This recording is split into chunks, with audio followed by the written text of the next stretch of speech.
penegasan. Dukungan itu meliputi bahwa selain mendukung Pak JK, kami semua, baik sebagai tim penasihat hukum maupun secara prinsipal, baik secara sendiri-sendiri maupun bersama-sama, siap untuk dijadikan saksi dan memberikan keterangan tentang tidak adanya hubungan kami dengan Pak JK, baik langsung maupun secara tidak langsung, baik hubungan yang bersifat supervisi atau apalagi dalam bentuk pemberian dana, baik dengan nominal 5 miliar rupiah atau nominal yang lain, atau kasarnya saya ingin tegaskan bahwa kami tidak menerima sepeser pun, 1 rupiah pun dana untuk perjuangan ini, baik dari Pak JK atau pihak lainnya, baik untuk kepentingan perjuangan atau kepentingan keluarga kami. Tidak. Kenapa? Karena kami datang memang bersama Pak Roy, mendampingi Pak Roy, dan dulu pernah mendampingi saudara Rismon Syahdi Partai Solan, yang kini sudah menjadi pengkhianat, itu karena dorongan panggilan hati untuk menyelamatkan negara kita. Dan kita semua justru mendukung agar apa? Agar dugaan tindak pidana fitnah dan pencemaran ini segera diproses. Kenapa?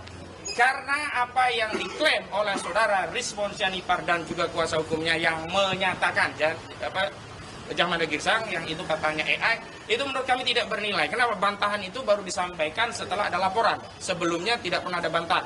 Karena itu saya sarankan kepada saudara Jahmada Girsang, jika saudara menyatakan itu bukan suara saudara, bukan video klien saudara, maka sampaikan itu di pengadilan, bukan melalui media.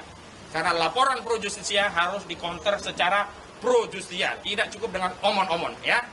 Dan berikutnya, kami hari ini juga ingin menegaskan bahwa apa yang terjadi hari ini semakin mengokohkan, meneguhkan, meyakinkan bahwa ijazah ini bermasalah. Sebab kenapa? Saudara Joko Widodo 30 April 2025 yang lalu yang memulai perkara ini, yang memulai perang ini, sebagaimana Amerika yang memulai perang terhadap Irak.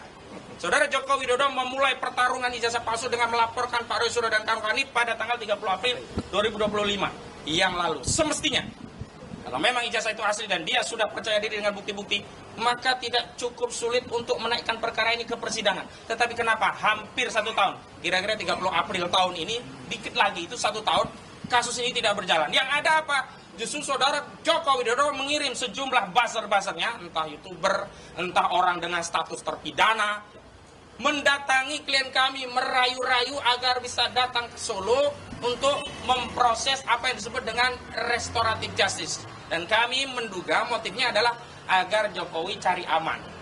Tidak perlu melanjutkan kasus dengan ada restoratif justice, terjadi perdamaian, kasus dicabut sehingga Jokowi tidak kehilangan